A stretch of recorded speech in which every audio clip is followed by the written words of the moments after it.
calling out.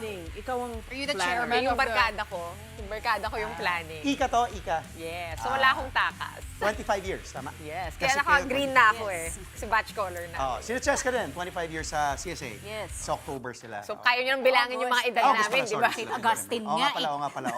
Augustine nga pala, oo. Oh, wag na tayong mag-usap tungkol sa... Huwag na tayo magbilangan ng ano ah. Okay. Happy Thank you, happy weekend. weekend. Enjoy. Great show as always the whole week. Maraming salamat. Of course, the ladies of the big story, the primetime newscast of One News, to Ces Trilon, Sean Yao, and Pauline Versosa. Maraming salamat. From Hard News, let's go to our show, Sports News Time. Before we head on to the weekend, we've got one more player from the Oklahoma City Thunder securing a massive extension from the team. I can see you giggling already there. Plus a preview of the upcoming PBA Philippine Cup Finals between the Grand Slam-seeking TNT Tropang 5G and the mighty San Miguel Beermen. Because OKC's just... Grabe, no? And UPSC Chairman Patrick Gregorio joins us live in the studio to talk about what lies ahead for our national athletes. Fact Show on a Friday. I'm Andre Felix. And I'm Cheska Lituncalaw. And here's tonight's play-by-play. Ramiro, the show by Mamoy leaves. Future moves, puts it on. Unbelievable. Gemma on the left side. Oh, pass! Stopping another one. Baculas rejecting Estevo for the win.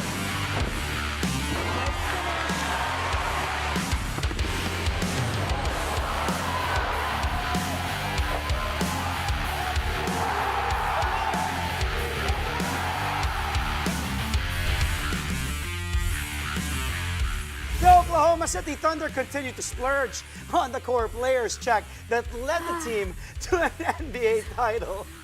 How much money do so they much have? money. Just throwing all over, but they're well-deserved for their new big three. Reports say all-star swingman Jaylen Williams is getting a 5-year rookie max extension. That could be worth up to $287 million. The 24-year-old Cager had a breakout campaign last season, averaging a career-best 21 points to go along with at least 5 rebounds a game, 4 assists, and a steal. He was selected to the NBA All-NBA third team and All-Defensive second team. When it came to the finals, J-Dub showed why he earned his big bag. In Game 5 against the Indiana Pacers, Williams dropped a playoff career-high 40 points to put the Thunder on the brink of winning the crown. And in the deciding Game 7, J-Dub capped off his terrific run by posting 20 markers, 4 boards, and 4 dimes. $812 million or close to Ilan sa pesos just yun? 46 billion pesos lang naman. That's how much the Oklahoma City Thunder is spending to keep their big three for the foreseeable future. Jaylen Williams' contract extension comes just a couple of days after big man Chet Holmgren signed his own rookie max extension with the Thunder. Their number one guy, Shai Gilgeous-Alexander, also inked an extension deal with OKC a few days back. At that time, SGA's extension had the highest average annual salary for an NBA player, but the record was broken right away when Devin Booker got his own extension with the Phoenix Suns. OKC's $812 million USD, by the way, is without contract escalators, which depend on a particular player's performance. By signing SGA, J-Dub, and Chet, the Thunder will keep their core until 2031. By that time, only SGA will be over 31 years old. All 3 players will be free agents by then unless they sign another extension along the way. As for the other core members of the Thunder, they are all under contract for the next season and none will enter free agency until the summer of 2027. Whew. Wow, that's just mind-boggling. OKC spending a lot of cash, but on well-deserved players on SGA and J-Dub and Chet Holmgren. Meantime, let's head here at home in the PBA. It's a clash of the Titans in the Philippine Cup Finals as the San Miguel Beermen take on the Grand Slam-seeking TNT Tropang 5G. Game 1 of this Best of 7 Championship Series will take place this Sunday already, 7:30 p.m. at the Big Dome, the Smart Araneta Coliseum. The Beermen are gunning for their 11th all-Filipino crown. SMB was the #1 team in the elimination round. Then the Beermen avenged their 2024 Philippine Cup Finals, defeating and dethroning the Meralco Bolts in the quarterfinals. In the semis, SMB outlasted its sister team, Barangay Ginebra San Miguel, in 7 grueling games. As for TNT, it has a shot at becoming just the 6th team to win all 3 PBA conferences in one season. The Tropang 5G started the All-Filipino at 0-3, but they found their groove and entered the playoffs where they knocked out the Magnolia Hotshots in the quarters and the Rain or Shine Lasso Painters for the 3rd straight semis. Ahead of the finals, coaches from both San Miguel and TNT spoke about their upcoming clash. This is a different ball game, which is finals, and we know na everybody's thinking na San Miguel is really a mighty team, and I've heard that always in the among the commentator. But guys, the other team is equally talented. They are really strong, especially at Token Tex. They won 2 championships in the last 2 conferences, and experience is really something they can dwell on. But our team is we're here to redeem ourselves, especially in the last conference. We're not able to make it into the playoffs, and it's enough for the players to realize na it's hard to be at the bottom of the standing. That's why at the start of this conference, so we realize that we need to work hard, and we've gone into basic fundamentals of basketball, both on offense and defense, to come up really competitive. It's always that way naman eh. Ganun palaging nangyayari. Not only the semifinals, the playoffs is really the preparation for the big dance, for the finals, right? So, same here. We played the familiar foe, Rain or Shine. They are a much better team. They played us a lot better than the previous 2 conferences. So, I felt na talagang nahasa kami. Rain or Shine really prepared us for playing against San Miguel, but they are 2 very different teams in the style of play, in the kind of players they have. Those are 2 very different teams. So again, while they prepared us in terms of putting in the effort, in terms of style of play, it's going to be very different. So may have pros and cons. Ahead of that much-anticipated matchup on Sunday, here's the tale of the tape between TNT and San Miguel. These numbers were taken from their 11-game elimination round outputs. The Beermen averaged 108 points a game, while TNT put up 93 points per contest. SMB also with the advantage on the boards, 53-46. On the defensive side, San Miguel has a slim advantage in steals, while TNT gets the nod in blocks per game. But if history taught us anything, it's that these numbers don't really mean anything, especially in the finals. A couple of weeks since getting appointed as the new Philippine Sports Commission chairman, Patrick Gregorio joins us here live to talk about his plans and his recent order to increase national team allowances. That's next on Play by Play here on One News.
And we're back. Thank you for joining us here on Play by Play only on One News.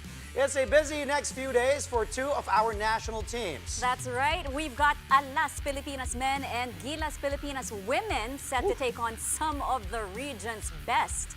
After taking a break today, Alas men continue their Southeast Asian Volleyball League campaign in Ilocos Sur. They'll face Cambodia tomorrow, followed by Powerhouse Indonesia on Sunday, July 13. Both matches are set for 6 p.m. at the Candon City Arena. Meanwhile, over in Shenzhen, China, Gilas women will begin their run in the FIBA Asia Cup. Their first game is against world number 2 Australia on Sunday.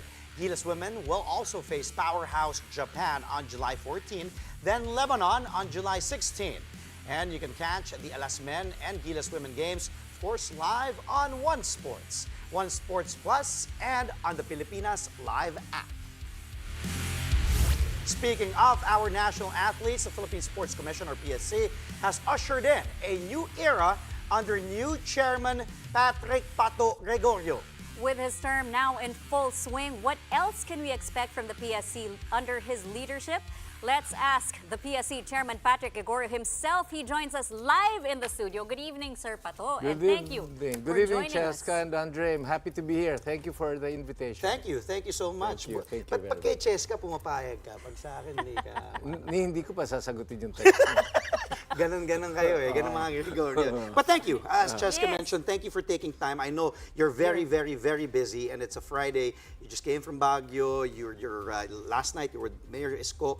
Go ahead, check. But thank you for taking time. This morning in Tagaytay, Tagaytay, with the Bambol. PLC Thank president. you for coming over. Thank you. Maraming salamat. But, I mean, yeah, you hit the ground running. You were just appointed a couple of weeks ago, and that's right. ang dami na nangyayari. Ang dami mo nang ginagawa. But you stepped into this role with a strong background in sports management. Not just sports, because I mean, even at 30 years old, you were general manager. You have such a wealth of experience with you already coming into the role of PSC chairman. How do you think that everything you've done previously will, contribute to your role now? Well, that's the reason why I made that decision to hit the ground running. Sayang yung opportunity, sayang yung pagkakataon to really help the athletes immediately. Diba? Because I've been NSA president of and Secretary General of 3 Olympic sports, boxing, basketball, and rowing. So my experience there, plus my corporate experience, alam ko na yun eh. Nung nag-landing tayo sa PSC, alam ko na yung gagawin. And ang sabi ko, ang realization ko, all I have to do is empower the 350 employees of Philippine Sports Commission to do all of these things immediately. Kanya-kanyang assignment na lang. And the 4 commissioners, kanya-kanyang assignment na lang tayo para matugunan na lahat. Correct. Tama yun, nabanggit mo din. Buti nga nabanggit na check na. Kasi syempre pag naalala pa to, Gregorio, dahil mga pinagdaanan, syempre TNT, and a lot. Pero yung syempre, nag-ABAP ka. That's correct. Diba? Nag-SBP ka, tapos That's correct. growing. So, ito perfect na, alam mo na mismo yung mga NSA. You have 3 programs, pinag-uusapan natin kanina. You will discuss it. The athletes' welfare, athletes' facilities, and the healthy citizen program. Yes. Okay, unahin natin yung 5,000 increase in Yes. the monthly allowance for national athletes. Ang dami natuwa. Ang sabi, buti naman, di ba? Kasi itong mga atletan to, and also the coaches, di ba? Yes. Starting August, what led to that decision and how will it be, kumbaga, sustained? Kasi kailangan yun yung sustainability in supporting our athletes, aminin na natin, financially. Yes. Alam mo, sabi ko nga, alam ko na yung problemang yon. Because ang dami kong atleta na kumikita lang ng allowance sa 10,200 per month. Naka-ano yan naka-level up eh. When you win medals in the Olympics, in the World Siyempre, Championships, nasa taas. SEA Games, nasa taas ka, Correct. 40,000. Correct. But maybe it's not even 10% of the 1,800 athletes. So ang dami nilang nasa 10,200 below minimum wage. So, that 5,000 pesos per month times 2,000 athletes is just 10 million. What's 10 million? Ang utos ng Presidente Marcos is please take care of our athletes. How can we take care of our athletes if they just earn 10,000? Pamasahe, gastos sa bahay, tulong sa pamilya. Wala na. So sa amin po, all we had to do was identify saan natin kukunin yung budget na yan at ibigay na natin kaagad. Walang panahon para mag-unos dili or magteka-teka sa ganyang klaseng issue. And natutuwa naman ako na talagang very happy sila. If we can increase that in the future, why not? of course. Pero yun, sabi ko nga sa kanila, tugon yan eh. Yeah. Tugon yan. So, let's do it. Check. And you've already started work on renovating certain facilities. So there's the Rizal Memorial Stadium, there's Phil Sports Arena, and then Baguio as well has Yeah, PSC something Baguio, happening. in the PSC, yeah. teacher's camp. Yes. Yung dating nating sinasabing gintong ala, I don't know kung pinanganak na ron. Si Andre pinanganak. Grabe. Pinanganak siya nun. Magkaidat kami. Pero 50 years ago pa yun. Hindi na ako 50 damay, years okay ago. na yan. 50 years ago. So ayan, when you go to Rizal, nakita naman natin talagang yung facilities need upgrading. The lodging, yung accommodations ng mga bata kung saan natutulog, di ba? Yung water, yung power, yung basic needs ng isang atleta, para wala na. Kumbaga ba, hindi pwedeng lamukin yan. Hindi pwedeng mauhaw yan. Hindi pwedeng walang mapaliguan yan. So sa Pero akin, matagal na nating issue yan eh. Yes. It's been decades na laging yan at yan na, alam mo, di ba, no, with all due respect, ilang chairman ng PSC ka na nakausap at laging... lucky 13th ako eh. Exactly, lucky Lucky 13. 13. Pero laging yan yung nire-raise. Anong gagawin natin tungkol dyan? You know, ang background ko, alam mo nyo naman yan, sa sports and then tourism. Yes, So yes. sabi ko nga sa mga kawani, mga kasama ko sa PSC, I'm a facilities manager. Yes. Isang tingin ko lang, alam ko na, bakit madilim yung Ninoy Aquino, naglalaro ang PBA dyan? Bakit kulang ang parking? Bakit mahina ang tubig? Pero alam mo, kaya akala ng tao, ang pananaw ng tao, ba't ang bilis? Because actually, all I did was call up our friends in the corporate world, like Manila Water, Meralco, and I told them, please go to Rizal, please go to the Phil Sports, and please upgrade, please help me. Eh, hindi naman magdadalawang isip yung mga yan for the national athletes. So yung pag-upgrade natin ng Rizal, yesterday I visited the good mayor of Manila, Mayor Isko, at talagang pleasantly surprised siya. And ako rin pleasantly surprised because he told us, and nandun nga si First Lady, Liza. yung First Lady ni Mayor Manila, yes, yes. na national athlete pala. For the longest time, taekwondo. National athlete ang asawa ni Mayor. So, she was there, and she said, All for it. She's all for it, please upgrade kung anong tulong ang bibigay ng City of Manila. Because, liwanagin natin that the land area is owned by the city. So, we cannot do anything na baguhin ang konsepto ng Rizal kung hindi para sa sports. So, sabi ni Mayor, pagtulungan natin yan, Chairman, kasi talagang naaawa rin kami sa mga atleta. So, we can fast-track this. You know, let's just do this right. I think that's my message to everybody who's watching tonight. Let's just do this fast. Let's just do this right. And then, Chairman, you also mentioned healthy citizenry. Could you expound on that for us? Well, there, you know, if I reviewed the mandate of the Philippine Sports Commission, it's a beautiful mandate. People think that the PSC is a bank that gives rewards to the athletes if they win medals in the Olympics, Asian Games, SEA Games. No, hindi lang po yun. Sa totoo lang, meron palang mga executive orders that says, Philippine Sports Commission, please work hand in hand with the DILG, hand in hand with the DepEd to make sure that you take care of the students' welfare, varsity welfare, and a healthy citizenry. So you develop programs in the Philippine Sports Commission para mag-benefit yung mga constituents ng mga LGUs na mahilig rin sa sports. But let me point this out because I've been talking to the Governor of Ilocos Sur, Governor Singh. So last night I was with the Congressman of Marinduque. Sabi ko, liwanagin ko lang po. Sa akin ho, ang pinakamagandang approach natin dito, mag-focus kayo sa isang sport. In Zamboanga, I talked to the councilors of Zamboanga the other day. They have what, 300 weightlifters? Oh, wow. In Zamboanga? Zamboanga, oh. So sabi ko, please decide Dami doon. kung anong susuportahan yung sport. Focus kayo dyan papadala kami ng national coach dyan, papadala pa kami ng foreign coach. You know, segue lang po akong konti. Before I became chairman, I was rowing president. Yes. There is a new program in rowing, and it is in the Olympics, SEA Games and Asian Games, called the beach sprint. Sport na yan sa SEA Games, Asian Games, and Olympics. Ano yung beach sprint? Takbo ka 50 meters, sakay ka sa barko, salubungin mo yung alon, 250 meters, bumalik ka, takbo ka uli 50 meters. Alam niyo ho kung saan ko ginawa yung beach sprint training academy ko? Sa Siargao. Oh, that's Why? nice. Because sino ang pinakamagaling magbasa ng alon? So yung mga Di yung mga surfer. So now, there is a team in Siargao only for beach sprint. Kausap ko si Governor Barber, si Congressman Ace Barbers. Sabi, ganun ba yun? Hindi ba pwedeng parang marami multipurpose? No. Focus na lang tayo. Kumbaga ba sa trade is one town, one product. Yun ang approach natin dyan sa sports. Gandang dami natin pwedeng pag-usapan, pero lagi namin Ito na naman to. Kahapon kakabanggit yung ni Cheska. Usap namin kahapon yung tennis team naman.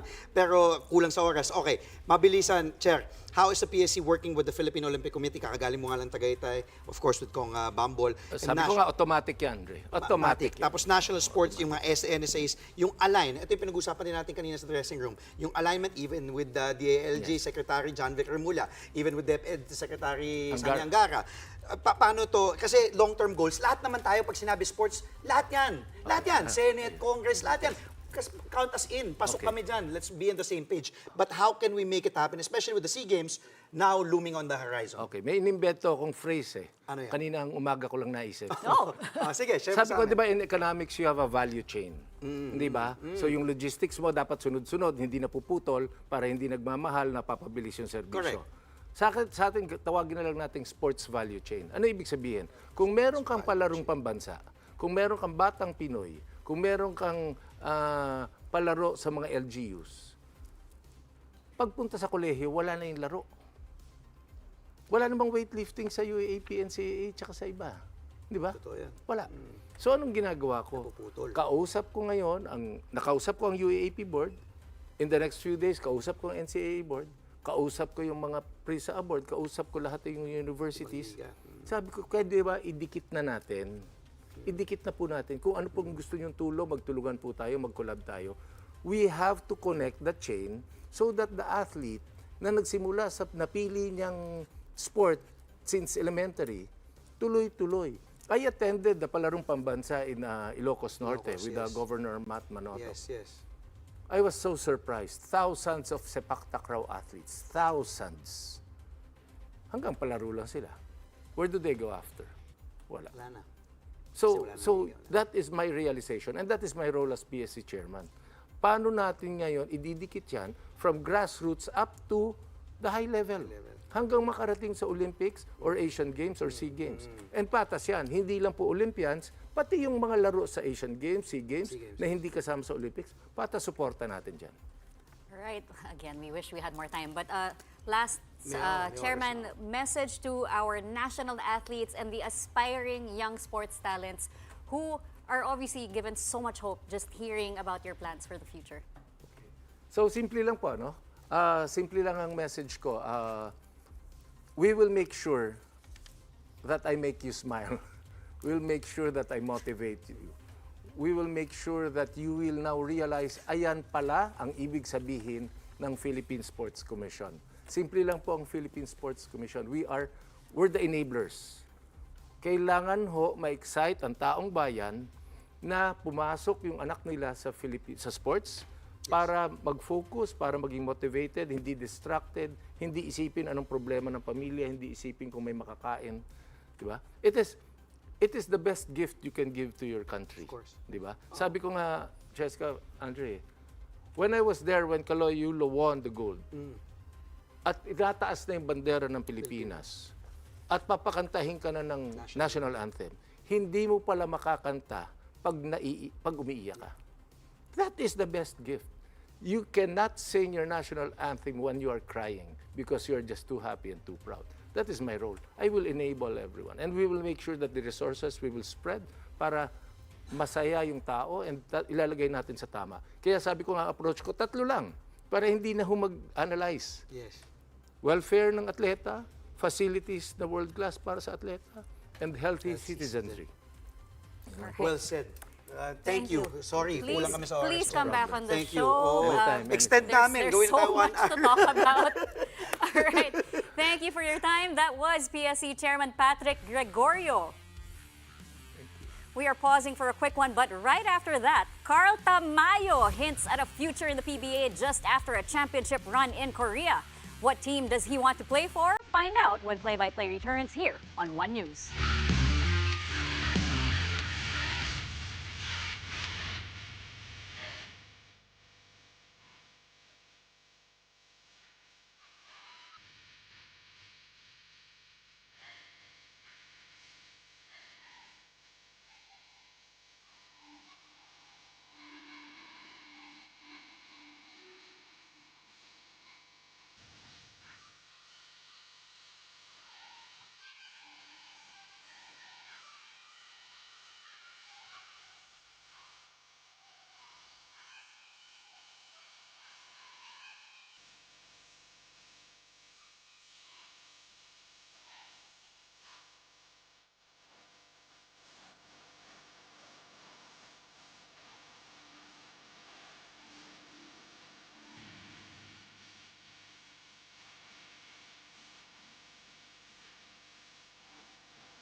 Happy Friday, folks. Let's head to the big screen for the highlight reel. Here we go. Welcome back to Play-by-Play on One News. Let's start right away. Ronnie James, step back against number 1 pick, Cooper Flag.